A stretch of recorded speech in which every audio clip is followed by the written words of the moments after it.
welcome back to the AI Minds podcast. This is a podcast where we explore the companies of tomorrow being built AI first. I'm your host, Demetrios, and this episode, like all episodes, is brought to you by DeepGram, the #1 speech-to-text and text-to-speech API on the internet today, trusted by the world's top enterprises, conversational AI leaders, and startups. Some of them you may have heard of, like Spotify, Twilio, NASA, and Citibank.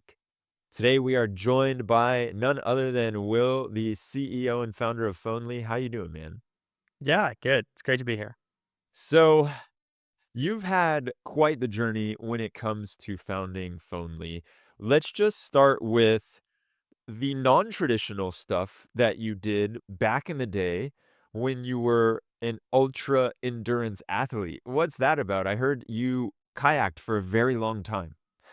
Yeah, I've done quite a few like ultra endurance things. When I was when I was 14, my dad and my two brothers set out on this trip to kayak around Lake Superior, which when you're 14, you don't really realize is like such a huge deal. But we spent 72 days on the shore of Lake Superior just kayaking through basically every condition and ended up like setting a world record for the youngest people to ever do that. And this was during the summer? Yeah, Winter? this was during the summer. So we Alright. took an entire summer off and just did that. Whew. Okay, so you also did some other wild stuff like bike home from university, and what gave you this bug of wanting to just push it to the max? Yeah, I think doing a lot of that stuff from a young age really like changed my perspective on a lot of like the way that I approach life, which is, you know, like life for me is it feels like an experiment into what is the most that you can possibly do and like how far can you push yourself to be able to accomplish these things. And so I think that for me it's always been really interesting to see like what is the maximum of the potential rather than just being like, okay, am I just like happy or comfortable or stuff like that. And so I think for me it's always just been like, with whether it's starting a company or doing these like ultra endurance cycling races or whatever, it's always been trying to find that the maximum limit. And I think it just started from a young age. You make me wanna get off the couch and go to the gym right there. I didn't realize we were gonna get so deep so fast, but I like it. Now, talk to me about the first startup that you created. You decided to go into the hardware space and go D2C. What was it? What were you selling? And what were some learnings? Yeah, so the first company that I started, it was called Spokesound. It was a Bluetooth speaker that was built into a canvas photograph. So it was just like you hung it on the wall. It looked like a picture, but it played music like a speaker. So it was pretty cool. We had some decent engagement. Like I think probably the peak of that was Chance the Rapper slid into my DMs once. That No was way. pretty cool. It still follows me on Instagram from it. But ultimately, like, it was like fresh out of college, didn't really know much, but great learning experience of like, okay, what to do, what not to do, when starting a company. But ultimately, for me, it was like I didn't feel like I was solving a problem in the world. I was creating a nice to have, and so it created this like bug of like, okay, I wanted to be doing entrepreneurship, but I just wanted to really be solving a problem and know that I was working towards something that was going to help people, be more efficient and save their time. How did you recognize it wasn't a problem? It was because I was always trying to put a problem statement on top of it. I mean, I think that like you can assign a problem statement to what it is to be like, okay, well, speakers are ugly and they need to be pretty. Heard. And but I just didn't feel like that was a big enough problem for me to spend the next like 5 to 10 years of my life just like working on. So that was what ultimately like after a year and a half, I was just kind of like, okay, I'm gonna move on to something else. All right. So, as far as life accomplishments, you have set world records and chance has slid into your DMs. Which one do you hold in higher esteem? Yeah, definitely the world record one. I mean, I think like I don't know. I'm not a big celebrity person, but I thought it was funny, and it's like a random two truths and a lie that is great. So then you decided to take a little hiatus, go to Australia, do your PhD. Explain more about that. Yeah, so after like it was basically like as I was running this company, I had it was middle of COVID, so I had a like contacts with a PhD advisor over in Australia that I was looking at doing a PhD before starting Spokesound. He basically just reached out and he was like, "Hey, like I'll give you like if you come and do this PhD, it's fully paid for, and then I'll give you like a trip to Africa to go and do some like exploratory research because I just got this grant." And I was like, "Well, that seems interesting." And at the time still continued to like run the company that I was working on remotely. Uh-huh. And so I said that seems interesting. So I said yes and started doing that. I was doing just like AI research over there. Did a little bit of work in Africa, but then ended up doing most of it in the University of Melbourne in Australia. And what was the PhD? It was just like applied artificial intelligence research. So I was looking at different like I looked at a lot of different things as you do in a PhD, but like ended up my first couple of research questions were just around like applying like AI methods to energy problems in Oh, Africa. wow.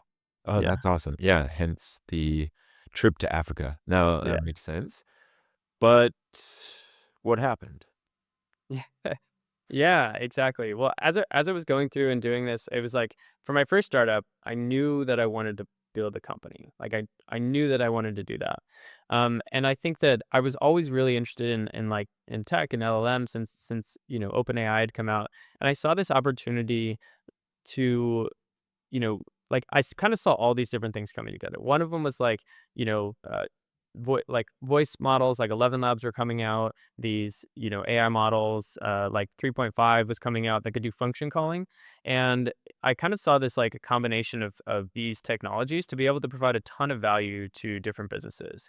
And the way that I thought about the problem was it was like I thought that with voice and with voice AI, we've now created like a million new knobs and dials to be able to like turn, to be able to not just create like a chatbot that talks, but to be able to recreate that amazing experience of calling in and like having a really good customer support agent that has empathy, that can answer the phone, that can respond in the way that you need to, and then also the ability for these AI models to be able to do function calling, so they can actually interact with software just like a person is. Because it feels to me like we have this problem where we have millions of people in the world that are just sitting in a desk.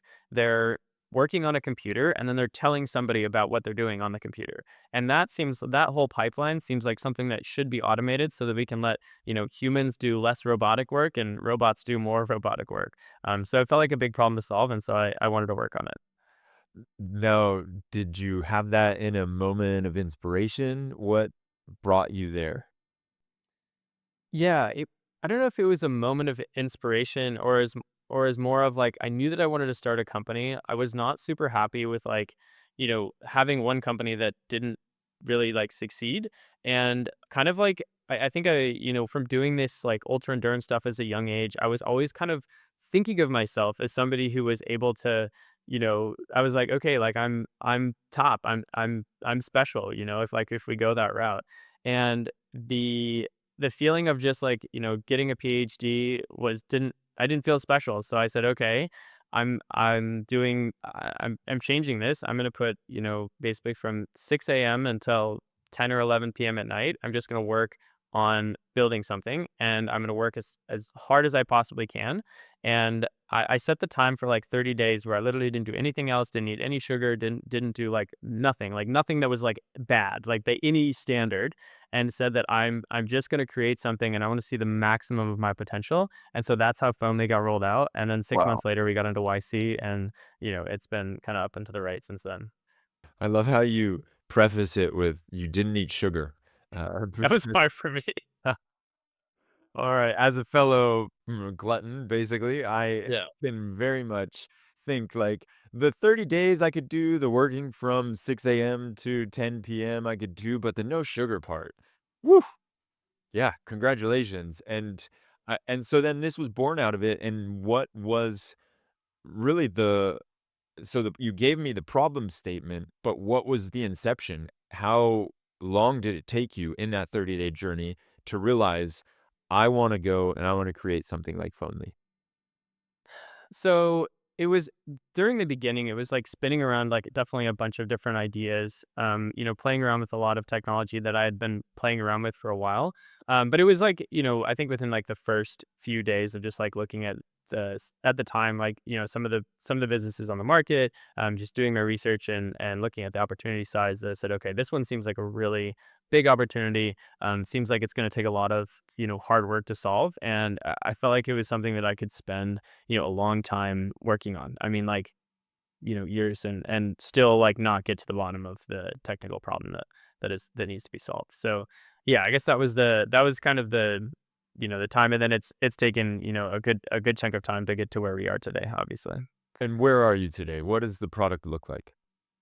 Yeah, so we think of the product as so we work with a lot with like contact centers and call centers. So if you either run like an in-house contact center or an outsourced contact center and you want to add voice AI answering into the offer to basically, significantly reduce the cost of answering the phone, that's where we work really well. And then what the product does is we think of the product as not having to, spend a bunch of time doing prompt engineering. We handle almost all of that with kind of the way that we've built the platform and the flows that we've built, and then also the interaction with software. Because one of the things that like I was alluding to earlier that's really important about these AI models is their ability to be able to actually do things. And so we kind of take like type of a like agentic plus voice approach to be able to actually accomplish real tasks that businesses need done, so that you can have resolution rates that are high without having to spend 3 to 6 months building out all these different API integrations to be able to do that. We also focus a lot on like how do you that yeah, like I was saying, how do you recreate the best human level experience, and that we find ourselves doing that by, like having like a simulation test feature built in the platform where people can go in, they can upload existing call recordings, they can build an agent in Phonely, and then they can simulate how those calls would have performed with Phonely. So those are a couple of like our key features. Oh, wow. Wait, keep talking about that simulation. So you just have one side of the conversation and then you expect Phonely to fill in the other side? Or do you just have the start of the conversation and then Phonely goes and does what it wants? Yeah, so essentially, like what we can think about as phone is the platform for building these AI phone agents, right? Yep. And so, but once you've built a AI phone agent, you either have to call in and like spend like a million hours just like dialing this thing, or you can like run like AI based simulation models. Like we've seen a bunch come out in the YC batch of these companies running simulations on top of these voice AI agents to like solve their problems. But one of the interesting things that we thought was like all of these businesses that we're working with have years and years of call recordings that they've just saved. And so if we build out an agent with Phonely, it should be able to like if we, transcribe and diarize the conversation, it should be able to go forth and re-simulate that conversation and see how it would have performed. So we can actually get a ranking of like, okay, how did the AI perform versus how did the human perform? And then the idea is that we can continue to optimize for performance on that over time, so that we can go live knowing to the customer that it's going to like resolve a certain percentage of their calls. Wow. Okay. Yeah, that's very cool. Now, I had recently just heard a friend ask me about a bit of a thought experiment that I want to propose to you because I'd love to get your take on it, which is in the future, when it comes to these voice agents, do you think there is a world that we are going to live in where we have two voice agents talking to each other? Like my voice agent is talking to a call center voice agent. And so I thought, instinctually, I thought, no, that's not going to happen because it'll just be on the software level, right? But, and that's way more efficient. But what if you have only the means to contact the company through a call? And I'm not sure if your call center has agents, but I am sure that I can use my agent, which I've yet to seen fully be something that is very popular where it's like consumer agents, but that's a whole nother story. But my agent calls your call center and you have call centers. And so we have voice agents talking to each other. Do you foresee that as like a potential timeline that we could ride on? Yeah, I think it's definitely going to happen. It feels like a short term thing. It's Mhm. probably going to be like in Silicon Valley when Dinesh's AI talks to Guilfoyle's AI, and then everything shuts off. No, but I think it's definitely going to happen. But I feel like voice is a very efficient means of communication, right? And so I think that at some point people are going to become so accustomed to calling in and getting an AI that they're actually going to start preferring that because they know that it can resolve their problems, right? And so I think that right now people have this like initial like they call in, they get an AI, and they're like, I don't want to talk to that because they can't do anything, right? But once people start having good interactions with these AI models, calling into businesses, they're probably going to start preferring them because, if you think about like, there's definitely a lot of businesses where, humans are actually creating an additional variable. Like when you're talking about your finances over the phone, you always feel bad that like you went and bought that fancy new car that you knew you definitely couldn't afford. So you don't tell your financial advisor that you did that, right? And so an AI model, you would feel better about doing that because you're like, well, it's just an AI. Like I don't have to feel that bad about it, What right? what I just wanna underscore this. The solution to not feeling guilty about buying a car that you can't Oh afford yeah, yeah, is not having to pay the piper when you are talking to the bank. It is just that now it's going to be an AI model, and so you don't have to worry about exactly, exactly. That's the solution to all problems. Yes. AI. So I do see that though. Also, the sad case is that it creates another security vulnerability, right? There is a world, I think it's pretty locked down, but there is a world where you have these layers of humans that can take some of this information or they can use it in nefarious ways. So I'm I am not saying that AI is counting itself out of that world, but I do think that if you offered an AI agent a couple $1,000 on the side to give me my identity, it wouldn't be as motivated as if it were, maybe a human agent. Yeah. Yeah, I think it's interesting. There's two sides of every like new thing that comes out, right? It's like, the same thing with when as the internet was coming out. It's like, it's created a lot of good and it's allowed us to be able to like have this podcast while we're, far apart. But there's also definitely a lot of bad that's going to be used from it. But I think that we see like I don't know, we've seen with generic like technical innovation that good outweighs the bad. Like there always will be a percentage of bad, but the good that it provides to society usually ends up being better. And I don't foresee that AI is going to be any different. Like there's definitely going to be people that are cloning voices, trying to do scans, all of Mhm. that stuff that we've seen already happening. But I think that that's part of where regulation comes in, and where just like the people that are there to help hopefully solve some of these problems can come out and help people. Yeah. So now, what are some stats that you've seen when it comes to folks that have adopted Phonely?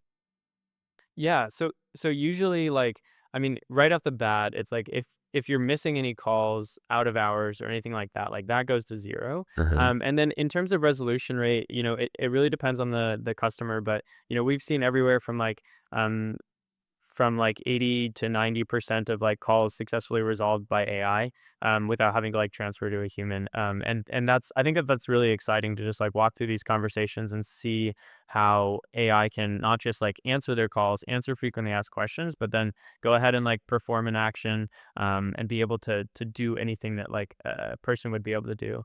And so usually like I guess it comes with like lots of cost savings, usually about 50 to 60%, as to what they have so far, 100% of their calls answered, and then not having to deal with things like multilingual agents, Mm. and just being able to get something up and running that actually is able to cut costs significantly. Talk a little bit more about the multilingual agents because that's a fascinating one for me. Yeah. So a lot of the businesses that we work with, they have, they have this problem where like people will be English or Spanish or English or French, and they have like 50% of their people calling in on both, and having the AI that's able to like understand that it's whatever language it is and then switch the language, is very valuable to these like contact centers and call centers that don't have to hire like people with this specific skill set, especially when like the pain point may be really high. So when it may be out of hours, or when it may be like midnight to that graveyard shift. That's the exciting part there. And where are the agents falling flat? I think so from what we've seen in our use case, and to be fair, we're not like focused on this a ton. Like the sales use case, we haven't seen that nailed yet. Like it can kind of go back and forth and it can do some of that stuff, but I think that there's a bit of like humanness that can end up doing just like a better job Huh. than these AI models when it comes to that. I think it's going to be something that will continuously get better, but I think that that's one of the areas. A lot of these agents we're seeing is like prone to hallucination and prone to like, getting like when a hallucination happens, everyone thinks it's like the AI makes up some like crazy fact that's like trying to end humanity, but it's really not that. It's usually like when they're asking to reset a password, it will say like, oh, you click on this button instead of a like that button just doesn't exist because it grabs from like the Yeah. context. So I think that those are problems that are still being worked on and still being solved. We've got a pretty good like optimization method for that, but it's definitely still a challenge. Sweet, dude. Well, this has been an awesome conversation. I really appreciate you coming on here and chatting with me. Yeah, absolutely. It's been a pleasure.